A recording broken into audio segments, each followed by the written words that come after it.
नमस्कार दोस्तों, मैं विजय तिवारी। स्वागत है आपका हमारे YouTube channel the book society में, जहां हम आज की क्लास में सब्जेक्ट कोड BPAS 186 के चैप्टर नंबर 4 की चर्चा करेंगे। चैप्टर का नाम होगा कार्यस्थल पर तनाव और प्रमुख कारण। तो देखिए, इससे पहले 3 चैप्टर की वीडियो ऑलरेडी चैनल पर अपलोड कर चुके हैं हम। अगर आपने उन लेक्चरों को नहीं सुना है तो सबसे पहले उन लेक्चरों को जरूर सुनिएगा। इसके साथ साथ यदि आप हमारे चैनल पर नए हैं तो चैनल से जरूर जुड़िए। तो चलिए शुरू करते हैं आज की क्लास। सबसे पहले चैप्टर में एक प्रस्तावना दी गई है। प्रस्तावना कुल मिलाकर हमें ये बताती है कि पिछले चैप्टर में हमने क्या पढ़ा था और इस चैप्टर में हम क्या पढ़ेंगे। चैप्टर की शुरुआत जो है वो यहाँ से होती है। तो इससे पहले चैप्टर हम शुरू करें तो उससे पहले थोड़ा सा रिमाइंड कर देते हैं चीज़ों को। देखो, हमने अब तक तनाव का अर्थ समझ चुके हैं, तनाव के विभिन्न प्रतिरूपों का अध्ययन कर चुके हैं। हम ये भी जान चुके हैं कि सारे तनाव बुरे नहीं होते हैं, कुछ तनाव बहुत अच्छे भी होते हैं। जैसे कि कई बार बंदा स्ट्रेस में आके बहुत अच्छा काम करता है, जब उसके ऊपर दबाव पड़ता है तो वो पहले के मुकाबले और भी ज़्यादा काम करता है, उसकी क्षमताएं और भी ज़्यादा बढ़ती हैं। लेकिन कुछ लोग ऐसे होते हैं जो तनाव को नहीं झेल पाते, परिणामतः वो विभिन्न रोगों से ग्रसित हो जाते हैं। आज की क्लास में हम पढ़ने वाले हैं कि जितने भी एम्प्लॉयज़ होते हैं, जितने भी लोग अपने अपने वर्किंग प्लेस पर वर्क कर रहे हैं, वहाँ पर उन्हें किन किन तनावों से होकर गुजरना पड़ता है। तो कार्यस्थल पर प्रमुख तनाव कौन कौन से हैं और उसके कारण क्या हैं और उनसे कैसे निपटा जा सकता है, ये क्वेश्चन इस चैप्टर से बनेगा। तो चलिए शुरू करते हैं। तो जैसे कि यहाँ पर हेडिंग बनी है तनाव के विभिन्न प्रतिरूप, जिसके बारे में हमने चैप्टर 3 में पढ़ा था। अब इसके अलावा भी और भी बहुत सारी चीज़ें हैं। तो देखो, अगर क्वेश्चन आता है कार्यस्थल पर तनाव के प्रमुख कारण क्या हैं और उनके विभिन्न प्रतिरूपों का उल्लेख कीजिए, तो सबसे पहले हम तनाव जो है कार्यस्थल पर उसके प्रमुख प्रतिरूपों का अध्ययन करेंगे। तो देखो, मुद्दा ये उठता है कि बंदा नौकरी करता ही क्यों है। यहाँ पर हमें ये समझाने का प्रयास किया जाएगा। जो पहला प्रतिरूप है संसाधनों का संरक्षण प्रतिरूप। तो संसाधनों का जो संरक्षण प्रतिरूप है वो हमें ये बताएगा कि व्यक्ति काम करता क्यों है। हर एक व्यक्ति की कुछ मूलभूत ज़रूरतें होती हैं, कुछ बेसिक नीड्स होती हैं, जिनको पूर्ति के लिए बंदा वर्क करता है। उसे ही उसके संसाधन माना जाता है। जैसे कि रोटी, कपड़ा, मकान, इसके साथ साथ शुद्ध पीने का पानी मिले, बच्चों को अच्छी शिक्षा मिले। इसके अलावा उस बंदे का आत्मसम्मान भी होता है। इतना ही नहीं, नौकरी के साथ साथ उसे इतना समय मिले कि वो अपने बच्चों के साथ, अपने मित्रों के साथ भी समय बिताए। यही हर व्यक्ति के रिसोर्सेज हैं और हर व्यक्ति इसी चीज़ के लिए काम कर रहा है। और जब बंदे को ये सारी चीज़ें नहीं मिल पाती हैं तो मनुष्य तनाव में आ जाता है। इस पैराग्राफ में हमें यही बताया जाएगा। तो संसाधनों का संरक्षण प्रतिरूप क्या है। तो हर एक बंदा कुछ संसाधनों को प्राप्त करने के लिए ही कोई कार्य करता है। जैसा कि मैंने यहाँ पे हाईलाइट कर रखा है कि संसाधनों का जो ये संरक्षण प्रतिरूप है, ये किसने दिया है? स्टीवन हॉब फॉल ने दिया है। और वो ये मानता है कि संसाधन एक समूह है। जो व्यक्ति आने वाले खतरों को समायोजित करने के लिए या उसे दूर करने के लिए बनाए रखने का प्रयास करता है। हर एक बंदा कुछ सेविंग्स रखता है ताकि वो भविष्य की चिंताओं से मुक्त रहे। तो स्टीवन हॉफॉल यही कह रहे हैं कि भविष्य के खतरों से निपटने के लिए मनुष्य कुछ संसाधनों का क्या करता है? इकट्ठा करता है, संचित करता है। ये मनुष्य के रहन सहन के लिए, मनुष्य के जीने के लिए बहुत ज़्यादा जरूरी होते हैं। इन संसाधनों में क्या हो सकता है? घर हो सकता है, कपड़े हो सकते हैं, रहने की स्थिति हो सकती है, मनुष्य का खुद का आत्मसम्मान हो सकता है। मनुष्य क्यों कमा रहा है? ताकि वो आत्मसम्मान के साथ जी सके। मनुष्य का खुद का ज्ञान, मनुष्य इसलिए भी जाता है नौकरी पे, उसे कुछ ज्ञान मिल सके। इतना ही नहीं, मनुष्य को समय मिले। तो ये सारी चीज़ें जो हैं, ये मनुष्य के रिसोर्सेज हैं, मनुष्य के संसाधन हैं, जिसकी प्राप्ति के लिए, जिसको आगे बढ़ाने के लिए मनुष्य क्या कर रहा है? कार्य कर रहा है। हालांकि ये सिर्फ इतने ही नहीं है। हॉफॉल ने 74 टाइप के संसाधनों की पहचान करी है जिसके लिए मनुष्य वर्क कर रहा है। लेकिन मनुष्य के अंदर तनाव कब होता है? मनुष्य के पास तनाव जब होता है जब संसाधनों की हानि होती है और वो उतना वर्क करने के बाद भी उतना पैसा नहीं कमा पाता और धीरे धीरे करके उसके संसाधन समाप्त होने लगते हैं। कई बार लोगों के घर बिक जाते हैं या मनुष्य नए कपड़े नहीं खरीद पाता, रहने की व्यवस्था उसकी गिरने लग जाती है और कई बार उसके आत्मसम्मान में भी कमी आती है। तो इस प्रकार से मनुष्य सामाजिक, सांस्कृतिक, पर्यावरणीय और सामाजिक रूप से क्या होने लग जाता है? प्रभावित होने लग जाता है। तो संसाधनों का संरक्षण प्रतिरूप क्या कहता है? संसाधनों का संरक्षण प्रतिरूप ये कहता है कि मनुष्य वर्क करता ही क्यों है? अपने संसाधनों को बढ़ावा देने के लिए। लेकिन जब उन संसाधनों में कमी होती है तो मनुष्य किस में आ जाता है? तनाव में आ जाता है। ये कौन सा प्रतिरूप है? ये संसाधनों का संरक्षण प्रतिरूप है। दूसरा पॉइंट क्या है? दूसरा पॉइंट है नौकरी की मांग संसाधन प्रतिरूप। अब देखो भाई, नौकरी की मांग संसाधन प्रतिरूप क्या है? तो जब एक कर्मचारी को किसी कार्य के लिए रखा जाएगा, उसकी डिमांड की जाएगी, तो ये भी तो देखा जाएगा कि उसके पास क्या है। और आज के टाइम पे पता है क्या है? एक व्यक्ति से बहुत सारी भूमिकाओं को अदा करवाया जा रहा है। परिणामतः ये हो रहा है कि कर्मचारी के पास उतने संसाधन होते नहीं हैं जितनी डिमांड नौकरी की है, जिसकी वजह से मनुष्य को नौकरियां नहीं मिल पा रही हैं। और यही चीज़ क्या कहला रही है? यही चीज़ कहला रही है नौकरी की मांग और संसाधन प्रतिरूप, जिसके परिणामतः मनुष्य तनाव में जा रहा है। जैसे कि मैंने हाईलाइट कर रखा है कि इस प्रतिरूप के अनुसार तनाव नौकरी की मांग और कर्मचारी के लिए उपलब्ध संसाधनों के बीच असंतुलन का क्या है? एक परिणाम है। यानी कि मनुष्य के पास उतनी एफिशिएंसी ज़्यादातर लोगों के पास नहीं है। आज अगर आप देखोगे तो टोटल 20% लोग ऐसे हैं जिनके पास तकनीकी ज्ञान है, डिजिटल ज्ञान है, और वो उच्च स्कूलों में पढ़ रहे हैं, बाहर जाके पढ़ाई कर रहे हैं और वही उच्च पदों पर हैं। लेकिन 80% जनसंख्या आप देखोगे तो उनमें से मोस्टली लोग बेरोजगार हैं, और अगर उन्हें काम मिल भी रहा है तो निम्न दर्जे का काम मिल रहा है जिससे वो अपने संसाधनों की पूर्ति कर ही नहीं सकते। ऐसे में जो वर्तमान में जो नौकरियों की डिमांड है, जॉब्स की जो डिमांड है, वो बहुत ज़्यादा हो चुकी है। उसमें व्यक्ति के संसाधनों पर, उसकी कुशलता पर ज़्यादा ध्यान दिया जा रहा है। इतना ही नहीं, ये देखा जा रहा है कि एक व्यक्ति के अंदर बहुत सारी क्षमताएं होनी चाहिए, जिसके वजह से लोग बाग तनाव क्या कर रहे हैं, बहुत ज़्यादा फील कर रहे हैं। तीसरा जो प्रतिरूप है वो है चुनौती और बाधा। तो देखो, किसी भी काम में बाधा है तो तनाव अपने आप शुरू हो जाता है, और कार्यस्थल पर भी यही हो रहा है, नौकरी की मांग में भी यही हो रहा है। आज हर एक बंदे के साथ इतना ज़्यादा काम करवाया जा रहा है, हर एक बंदा काम में इतना ज़्यादा व्यस्त है, तो कई बार वो बिजनेस से ना ऊपर ही नहीं उठ पाता। परिणामतः क्या होता है, उसके ऊपर निगेटिव प्रभाव पड़ने शुरू हो जाते हैं। क्रॉफोर्ड और लैपिन एंड रिच ने ये जो प्रतिरूप है ये दिया था। फॉर एग्जाम्पल, जो बंदा राजनीति संगठनों से जुड़ा हुआ है, या फिर कोई बंदा जिसके पास रिसोर्सेज नहीं है, या फिर बहुत सारे अन्य कारक भी हैं जो मनुष्य को तनाव का जो अन्य कारक भी हैं जो मनुष्य के तनाव का कारण बनते हैं। तो कई बार तनाव अच्छे भी होते हैं, कई बार तनाव बुरे भी होते हैं। कई बार तनाव को विकासात्मक कहा जाता है। अब जैसे कोई बंदा पॉलिटिशियन है और वो किसी अच्छे पद पर है, कोई अच्छा उसने, जैसे मान लो वो सांसद है, तो अब क्या है, उसके ऊपर कितना तनाव होगा सोचो। क्योंकि वो जो कार्य कर रहा है, उसे वो कार्य करना है, उसके बाद भी पूरी की पूरी जनता उससे खुश नहीं है। लेकिन फिर भी वो उसे इग्नोरेंस करके चीज़ों को आगे बढ़ाता है, और वो बहुत ही स्पीडी वे में आगे बढ़ता है। तो कई बार जो तनाव है वो आगे बढ़ाता भी है, विकासात्मक भी होता है। तो इस प्रकार का जो तनाव है, जो हमारे मार्ग में चुनौतियाँ आती हैं, हमारे मार्ग में बाधाएं आती हैं, यही चीज़ हमें आगे बढ़ाती हैं। लेकिन बहुत सारे लोग इसी चीज़ से क्या हो जाते हैं, रुक जाते हैं। तो ये था क्या, तनाव के प्रतिरूप। तो तनाव के कुछ प्रतिरूपों को हमने थर्ड चैप्टर में पढ़ा था, और 3 प्रतिरूपों को हमने यहाँ पढ़ा है। एक संसाधनों का संरक्षण प्रतिरूप, एक नौकरी की मांग संसाधन प्रतिरूप, और एक चुनौती और बाधा प्रतिरूप। अब हम ये पढ़ेंगे कि वर्किंग प्लेस पर, यानी कि कार्यस्थल पर तनाव के स्रोत क्या होते हैं। तो जो हमारा वर्किंग प्लेस होता है, देखो, चाहे गवर्नमेंट हो, चाहे प्राइवेट सेक्टर हो, चाहे कोई ऑर्गेनाइजेशन हो, चाहे कोई एनजीओ हो, या कोई बंदा घर पे काम कर रहा हो या दुकान में काम कर रहा हो, हर जगह कुछ ना कुछ सिचुएशंस ऐसी होती हैं जो मनुष्य को तनाव में लेकर आती हैं। तो चाहे आप तनाव वर्ड की बात करो, चाहे आप थकान वर्ड की बात करो, चाहे आप कष्ट वर्ड की बात करो, ये तीनों ही एक दूसरे से जुड़े हुए हैं। तनाव कारक जो तरीके होते हैं, उसका मतलब ये है कि एक व्यक्ति के आसपास ऐसी सिचुएशंस बन जाए जो उसे चिंतित कर दे। परिणामतः क्या होगा, मनुष्य तनाव में आ जाएगा। लेकिन हर मनुष्य की जो प्रकृति है वो अलग अलग है, हर मनुष्य के जीने का तरीका अलग अलग है, हर मनुष्य जैविक रूप से भी अलग अलग है, बायोलॉजिकल रूप से भी अलग अलग है, हर मनुष्य के सोचने की क्षमता भी अलग अलग है। अब इससे पता क्या होता है, हैं? इससे ये होता है कि कुछ मनुष्य ऐसे होते हैं जो 10-10 तनावों को एक साथ झेल सकते हैं, लेकिन कुछ लोग ऐसे होते हैं छोटे से छोटे डिप्रेशन में बिखर जाते हैं, छोटे छोटे स्ट्रेस से बिखर जाते हैं। तो कुछ लोग 10-10 तनाव को भी एक साथ लेकर चल सकते हैं, कुछ लोग एक तनाव को भी नहीं झेल पाते हैं। अब देखो, यहाँ पर एक चार्ट के माध्यम से ये चीज़ें बताई गई हैं कि तनाव के प्रमुख कारण हैं क्या। तो तनाव के पहला कारण है भूमिका की मांग, दूसरा है सूचना अधिभार, तीसरा कार्य जीवन समझौते। ये सब क्या है, इनको आगे विस्तृत रूप से पांचों को बताया गया है। तो देखो, भूमिका की मांग क्या होती है, जब क्वेश्चन आएगा कार्यस्थल पर तनाव के स्रोत बताओ, तो सबसे पहले भूमिका की मांग। तो भूमिका की मांग मतलब यह है कि जैसे कोई एक एम्प्लॉय वर्क कर रहा है, तो एम्प्लॉय जो काम कर रहा है, जो कर्मचारी काम कर रहा है, उसे बहुत सारी भूमिकाएं निभानी पड़ रही हैं। अब एक कर्मचारी जो बहुत सारी भूमिकाएं निभा रहा है, और उसे उस भूमिका को पूरा करना है, और इसी वजह से उस पर क्या हो रहा है, तनाव उत्पन्न हो रहा है।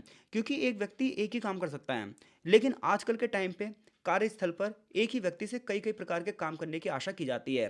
परिणामतः मनुष्य निराश हो जाता है। तो कह रहा है कुछ ऑर्गेनाइजेशन ऐसी हैं, कुछ संगठन ऐसे हैं, संगठन कुछ कार्य को करने के लिए एक व्यक्ति को काम पर रखता है। हालांकि व्यक्ति से जो अपेक्षाएं होती हैं वो बहुत ज़्यादा तनावपूर्ण होती हैं। व्यक्ति की भूमिका बड़ी अस्पष्ट होती है। ऐसे में भूमिका में संघर्ष आ जाता है। भूमिका अस्पष्ट जब होती है जब कोई एक ऑर्गेनाइजेशन पर्याप्त जानकारी प्रदान नहीं करता, यानी कि एक कर्मचारी को काम पर तो रख लेता है, उससे कहता है आपको ये काम करना है, लेकिन बाद में उसके ऊपर और काम भी थोप देता है। अब ऐसे में उस व्यक्ति को उस चीज़ की जानकारी नहीं होती। ऐसे में मनुष्य क्या हो जाता है, कार्यस्थल पर कई बार विरोधी मांगे हो जाती हैं, और कई बार आपने देखा होगा आंदोलन, धरने, प्रदर्शन तक भी हो जाते हैं। अब ये चीज़ है ही नहीं ना, एक व्यक्ति इतने सारे कार्यों को कैसे पूरा करे, इतनी सारी भूमिकाओं को कैसे निभाए। एक व्यक्ति एक निर्देश के अनुसार तो कार्य को पूरा कर सकता है, और जब वो नहीं कर पाता तो निराशा आ जाती है। तो ऐसे में ये पता चलता है कि एक व्यक्ति की भूमिका है क्या। किसी भी ऑर्गेनाइजेशन में, किसी भी कंपनी में, किसी भी सेक्टर में एक व्यक्ति की एक भूमिका तय करनी चाहिए, लेकिन वो आज के टाइम पे नहीं है। क्योंकि जो मालिक है वो ज़्यादा ज़्यादा काम करवाना चाह रहा है एक ही व्यक्ति से, और ज़्यादा ज़्यादा काम वो उस पर थोप रहा है। परिणामतः तनाव बढ़ रहा है। तो कार्यस्थल पर तनाव का पहला स्रोत क्या है, मनुष्य की भूमिका। और आज के टाइम पे ये माना जा रहा है कि एक ही व्यक्ति मल्टी टैलेंटेड हो और वही सारे काम कर दे। कार्यस्थल पर यानी कि वर्किंग प्लेस पर तनाव का दूसरा कारण क्या है? सूचना अधिभार। तो देखो पहले के टाइम पे पता क्या होता था, इतनी ज़्यादा इंटरनेट टेक्नोलॉजी ये सब नहीं थी, तो लोगों के पास इन्फॉर्मेशन भी कम होती थी, वो एक जैसा कार्य करते थे। परिणाम था वो मज़े से जाते थे सुबह और काम करके आ जाते थे शाम को, इतना ज़्यादा स्ट्रेस नहीं था। लेकिन टाइम बीता और सिचुएशंस बदल चुकी हैं, टेक्नोलॉजिकल रूप से मनुष्य बहुत ज़्यादा आगे बढ़ चुका है और ऐसे में सेकंडों में इतनी सारी इन्फॉर्मेशंस मनुष्य के पास आ चुकी हैं, तो ऐसी इन्फॉर्मेशन के साथ मनुष्य तालमेल कैसे बिठाए? तो इतनी सारी और हर एक इन्फॉर्मेशन हमारे लिए ज़रूरी भी है। तो इस पैराग्राफ में हमें ये बताता है कि इस समय से पूर्व लोगों को इतनी जानकारी नहीं थी जितनी आज है।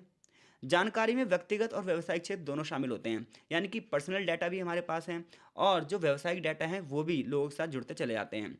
ऐसे में सूचनाएं बहुत कम समय में बहुत लोगों तक पहुंच रही है और ऐसे में अब जो कर्मचारी काम कर रहा है, जो बंदा मल्टीनेशनल कंपनी में काम कर रहा है, उसे बहुत सारी जानकारी बहुत सारे डाटा लोगों को पहुंचाने हैं। एग्जाम्पल देता हूँ मैं आपको, जैसे न्यूज़ चैनल्स। अब न्यूज़ चैनल्स पे प्रेशर ये है कि कोई भी खबर आए तो सबसे पहले हम ही दिखाएं ताकि टीआरपी हमारी सबसे आगे बढ़े। अब न्यूज़ चैनल्स का जो मालिक है वो क्या करेगा, वो अपने एम्प्लॉय को लगा कर रखेगा, भैया कहीं भी कोई घटना घट रही है तो ये सबसे पहले पता चलनी चाहिए। अब बंदा भगा जाएगा, माइक लेके भग रहा है, कैमरा लेके भग रहा है, अब बताओ। तो बहुत कम समय में जल्दी जल्दी आपको डाटा पहुंचाना है, तो ये भी तनाव का कारण होगा। माना जा रहा है कि 18 to 29 यानी कि 18 से 29 साल की आयु वर्ग के 59% लोग ऐसे हैं, हालांकि ये 2012 के आंकड़े हैं, आज की डेट में 80% लोग होंगे जो मोबाइल को 1 घंटे भी दूर नहीं रख सकते। मोबाइल को 1 घंटे भी दूर नहीं रख सकते। बहुत सारी रिसर्च हुई है, बहुत सारे शोध हुए हैं जिससे निष्कर्ष निकाला है कि बहुत ज़्यादा जानकारी भी ना काम के प्रभाव के प्रदर्शन में क्या करती है, बाधा डालती है। ठीक है भाई। तो मनुष्य को एक फील्ड में ही माहिर हो सकता है, लेकिन हर फील्ड में माहिर होने की वजह से ही मनुष्य क्या हो जाता है, रुक जाता है। तो कार्यस्थल पर पहला कारण क्या है तनाव का, वो है मनुष्य की भूमिका की मांग।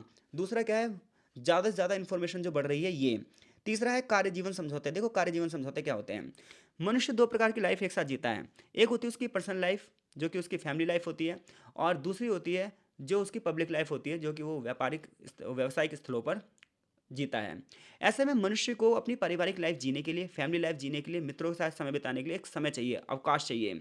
और आज इस व्यस्त जिंदगी में लोगों को ये अवकाश नहीं मिल रहा, परिणामतः लोग स्ट्रेस में चले जा रहे हैं। इस पैराग्राफ में हमें ये बताएगा। तो देखो, सबसे सामान्य कार्य है जीवन समझौतों में से एक, वो है कि पारिवारिक संघर्ष या कार्य जीवन संघर्ष। एक सप्ताह की अगर बात करें तो उसमें मनुष्य को क्या करना पड़ रहा है, पारिवारिक क्षेत्रों में भी संतुलन बनाए रखना पड़ रहा है और वर्किंग प्लेस पर भी संतुलन बनाए रखना है। तो ऐसे में लोगों के सामने एक चुनौती होती है कि परिवार को कब समय दें और कार्यस्थल पर कब समय दें। कम काम जीवन में कम संतुष्टि लाता है। अगर मनुष्य ये सोचे कि मैं परिवार को ज़्यादा समय दूं और काम कम करूं, अब काम कम करोगे तो पैसा भी तो कम कमाओगे, पैसा कम कमाओगे तो जीवन में संतुष्ट नहीं होगे, चीज़ें आप पूरी तरीके से खरीद नहीं पाओगे, पता चला तनाव में आ गए। काम ज़्यादा करोगे, पैसा ज़्यादा कमाओगे तो परिवार को समय नहीं दे पाओगे। परिणामतः क्या हो रहा है, मनुष्य तनाव में जा रहा है। इसलिए ये माना गया है कि कार्यस्थल पर लोगों को प्रॉपर क्या होनी चाहिए, छुट्टियां मिलनी चाहिए ताकि लोग दोनों चीज़ों में तालमेल बिठा सकें। चौथा कारण कार्यस्थल पर क्या है, पारस्परिक चुनौतियां। पारस्परिक चुनौतियों का मतलब ये होता है कि ऑफिस में कई बार ना बॉस ऐसा मिल जाता है जो हमेशा चिल्लाता रहता है, हमेशा लगा कर रखता है। कुछ लोग ना इंसान को ना जानवरों से भी बदतर मानते हैं और उन्हें सोचते हैं कि मशीन की तरह काम करवाएं। तो ऐसे में बंदा नौकरी तक छोड़ देता है। इस पैराग्राफ में हमें ये बताया जाएगा। तो कई बार लोग अपनी नौकरी छोड़ देते हैं क्योंकि वो अपने प्रबंधकों, अपने मैनेजमेंट के साथ हिसाब किताब नहीं बना पाते। मैनेजमेंट कई बार सौम्य नहीं होता है और इसी वजह से कार्यस्थल पर कई बार तनाव हो जाता है।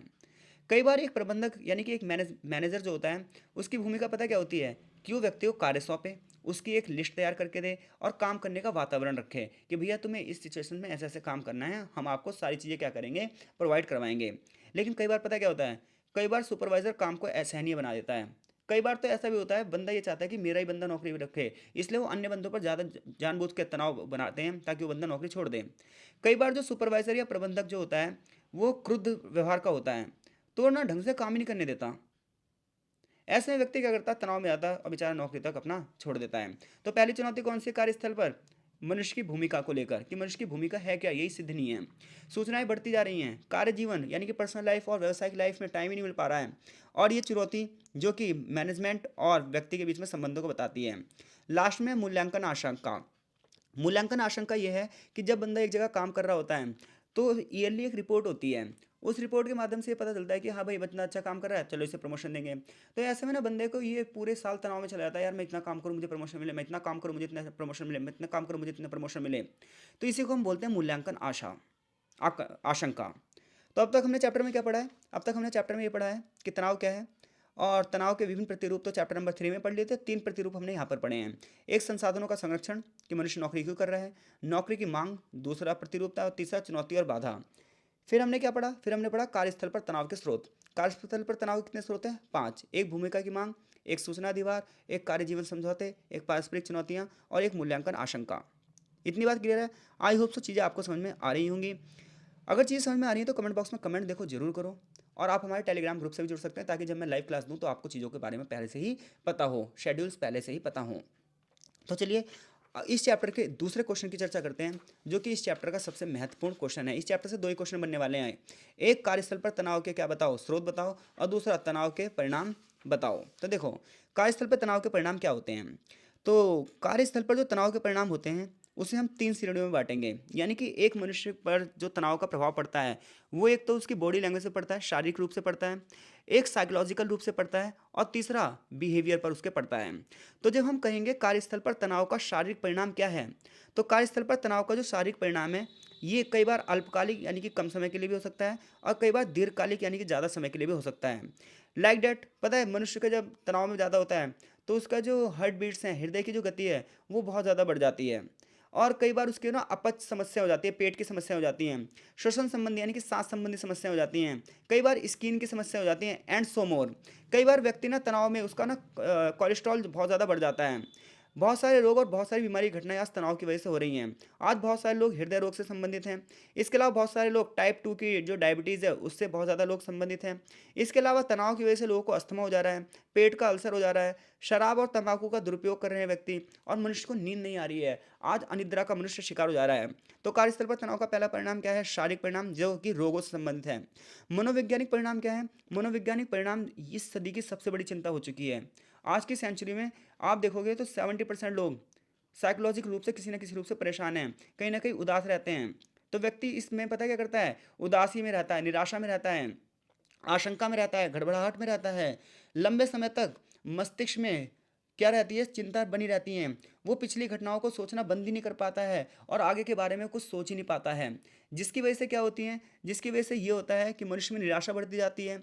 इतना ही नहीं, थकावट को वो फील करने लग जाता है। उसके शरीर में बर्नआउट होता है, और बर्नआउट के बारे में हमने पहले और दूसरे चैप्टर में पढ़ लिया था।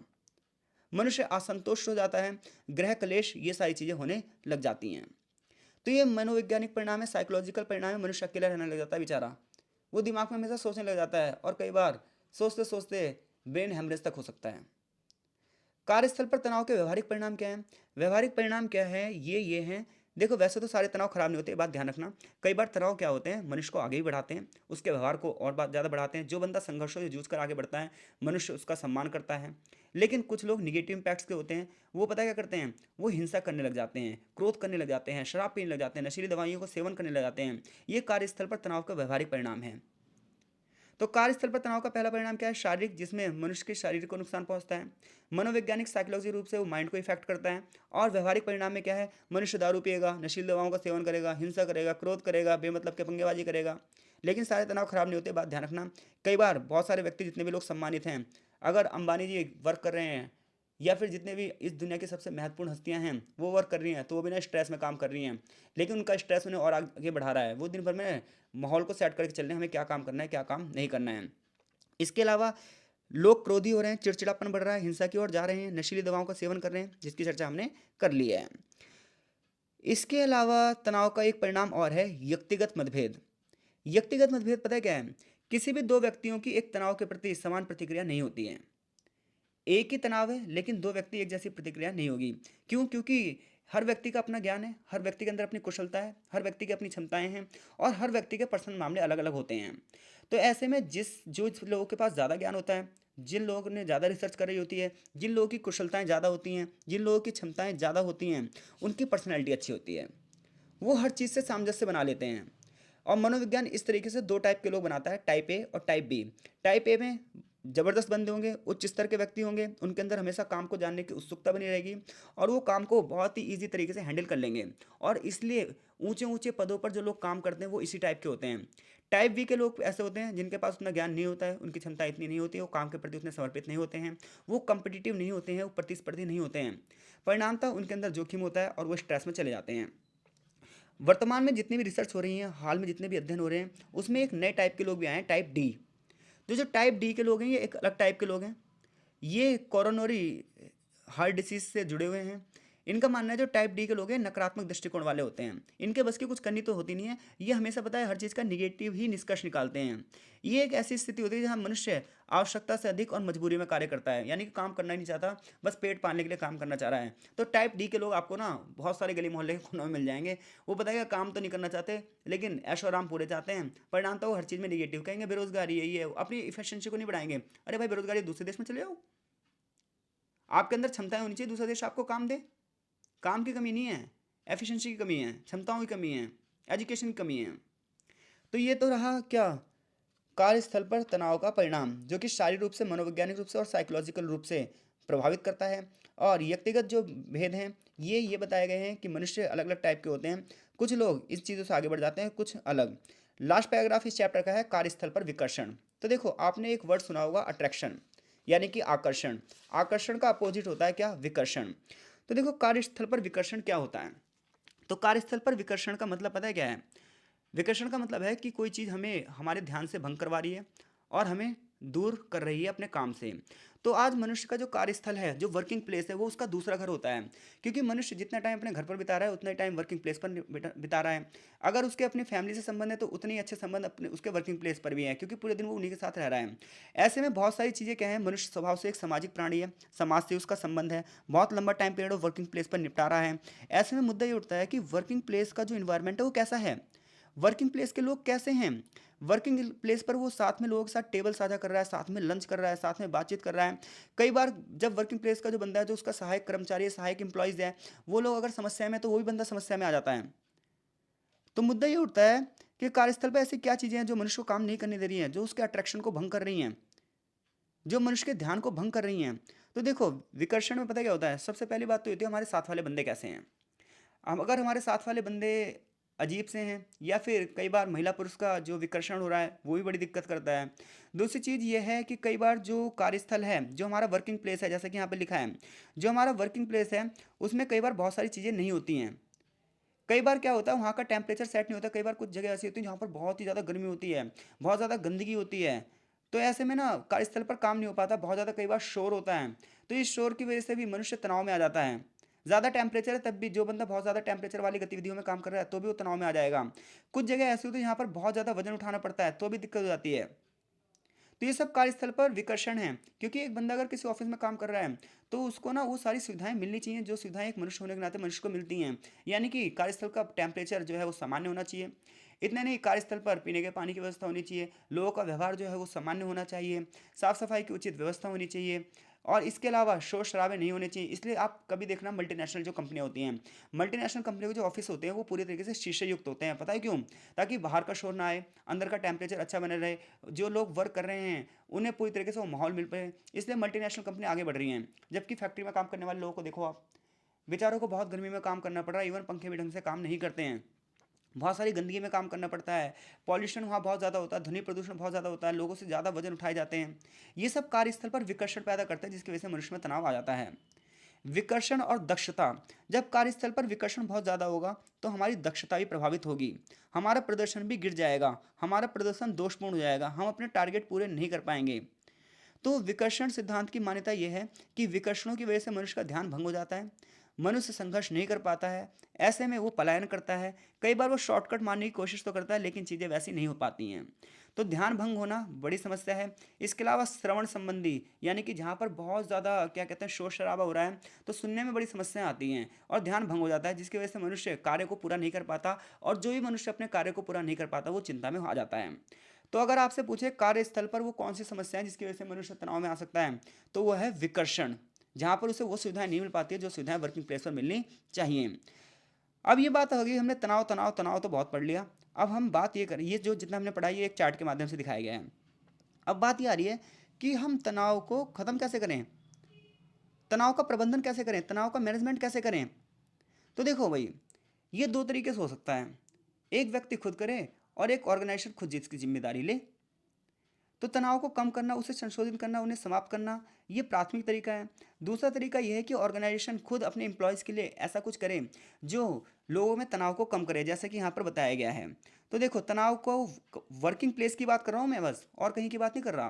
तो जितने भी वर्किंग प्लेस है, जितने भी कार्यस्थल हैं, वहाँ पर तनाव को कम करने के लिए दो चीज़ें होती हैं। एक व्यक्ति खुद करता है, जो व्यक्तिगत निवारण होता है, जो पर्सनल वो खुद अपने हिसाब से लेता है।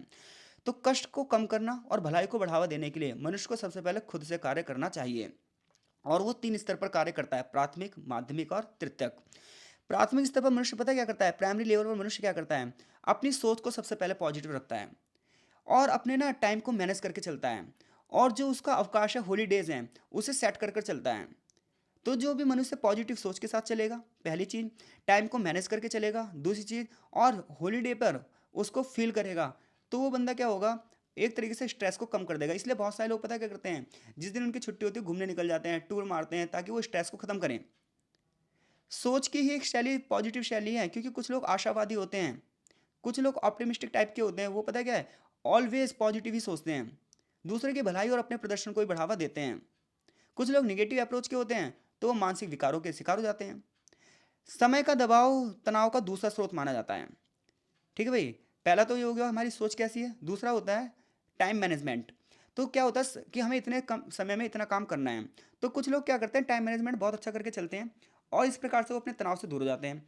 कुछ लोगों का जो टाइम मैनेजमेंट होता है वो बड़ा दोषपूर्ण होता है, यानी कि बड़ा बेकार सा होता है। वो ना ज़्यादातर जो अपना समय है, उसमें क्या होता है, कुछ समय पर उन लक्ष्यों को निर्धारित करते हैं जो लक्ष्य उस समय जरूरी नहीं होते, और बहुत कम समय उन चीज़ों को देते हैं जो चीज़ें जरूरी होती हैं। परिणामतः क्या होता है, माहौल गड़बड़ हो जाता है। फुर्सत के समय में फिर उन्हें कार्यालय का काम करना पड़ता है। तो ये सब क्या है, ये प्राथमिक तनाव है। माध्यमिक तनाव में क्या होता है, माध्यमिक तनाव में हमें शरीर में व्यायाम करना चाहिए, रोज व्यायाम, निश्चित रूप से योग करना चाहिए। तो इससे भी हम तनाव को दूर कर सकते हैं, ध्यान लगाना चाहिए। तनाव प्रबंधन में आहार, तीसरी चीज़ है आहार। आहार का मतलब है कि हम क्या खाते हैं, क्या पीते हैं। कुछ लोग ऐसे होते हैं, उच्च कोलेस्ट्रॉल वाली चीज़ें खाते हैं, जिसका उनके प्रभाव पर, उनके शरीर पर प्रभाव भी निगेटिव पड़ता है। तो हमें ऐसी चीज़ें खानी चाहिए जो हमारे अंदर प्रोटीन को बढ़ावा दे, जो न्यूट्रिशंस को बढ़ावा दे और हमारे शरीर को स्वस्थ रखे। तो आनंद और भलाई के लिए सबसे बड़ी बात यह, देखो दूसरा आपके लिए कुछ करने वाला है नहीं, आपको खुद ही कुछ करना पड़ेगा। तो तनाव से दूर करने के लिए मनुष्य को अपने स्तर पर कार्य करना चाहिए, वो होता है व्यक्तिगत निवारण। अब कार्यस्थल पर ऑर्गेनाइजेशन क्या कर सकती हैं, तो कार्यस्थल पर ऑर्गेनाइजेशन सिर्फ इतना कर सकती हैं कि वो लगातार मीटिंग्स करें, लोगों को पॉजिटिव अप्रोच दें। इतना ही नहीं, वो कार्यस्थल पर वो सारा इन्वायरमेंट सेट करके रखें, टेम्परेचर को सेट करके रखें, साफ सफाई हो। और सबसे बड़ी बात यह है, सबसे बड़ी बात यह है कि वो अपने एम्प्लॉयज़ को समय समय पर छुट्टियां भी दें, लोगों को अपडेट भी करें, उन्हें ये दिखाएं कि हम आपको नौकरी से नहीं निकालेंगे। परिणामतः लोगों के अंदर तनाव कम हो सकता है। तो तनाव प्रबंधन में एक इंसान का अपना पर्सनल अप्रोच हो सकती है, और एक ऑर्गेनाइजेशन भी कर सकता है। ऑर्गेनाइजेशन क्या करेगा, सबसे पहले टीम निर्धारित करेगा, सामाजिक समर्थन देगा, निर्धारण की गतिविधियों का माध्यम से लक्ष्य निर्धारित करेगा, और लक्ष्य कर्मचारी की क्षमता के हिसाब से ही होने चाहिए, यानी कि उसकी क्षमता से ज़्यादा उसे लक्ष्य दे दिए गए। तो ये चैप्टर ये फिनिश होता है। इस चैप्टर में हमने पढ़ा कार्यस्थल पर तनाव के विभिन्न पहले प्रतिरूप पढ़े, और कितने प्रतिरूप पढ़े भाई हमने, तीन प्रतिरूप पढ़े, और उससे पहले तीसरे चैप्टर में भी बहुत सारे प्रतिरूप हमने पढ़े थे। इस चैप्टर में हमने पढ़ा संसाधनों के संरक्षण प्रतिरूप, कि मनुष्य काम क्यों कर रहा है, नौकरी की मांग प्रतिरूप, चुनौती और बाधा प्रतिरूप। फिर हमने पढ़ा कार्यस्थल पर तनाव के स्रोत क्या हैं, मनुष्य की भूमिका को लेकर, इन्फॉर्मेशंस को लेकर, और पर्सनल लाइफ और व्यावसायिक लाइफ को लेकर, और इसके अलावा टीम मैनेजमेंट के साथ व्यवहार कैसा है, ये चीज़ें, और मूल्यांकन। फिर तनाव के परिणाम हमने व्यवहारिक, शारीरिक और मनोवैज्ञानिक रूप से पढ़े। और फिर हमने ये भी देखा, तनाव को हल करने में दो टाइप के लोग होते हैं, एक टाइप ए, एक टाइप बी। और फिर तीसरे भी हैं टाइप डी के लोग। टाइप डी के निगेटिव अप्रोच के लोग होते हैं, टाइप ए के सबसे ज़बरदस्त बंदे होते हैं, और टाइप बी के लोग काम तो करते हैं लेकिन मजबूरी में। कार्यस्थल पर विकर्षण का मतलब यह है कि कार्य तो करवाया जा रहा है, लेकिन वो सुविधाएं नहीं मिल पा रही हैं जिन सुविधाओं के अंतर्गत व्यक्ति को कार्य करना चाहिए, जिसकी वजह से उसकी जो दक्षता है, उसकी जो प्रभावशीलता है, कुशलता है, वो कम हो जाती है। और तनाव प्रबंधन में व्यक्ति को व्यक्तिगत निवारण और संगठनात्मक तनाव प्रबंधन, ये चीज़ें हमने इसमें पढ़ी है। तो आई होप सो चीज़ें आपको समझ में आ रही होंगी। मिलते हैं आपसे नेक्स्ट चैप्टर में, तब तक के लिए आपका बहुत बहुत धन्यवाद। आगे चैप्टर का एक छोटा सा निष्कर्ष दिया है।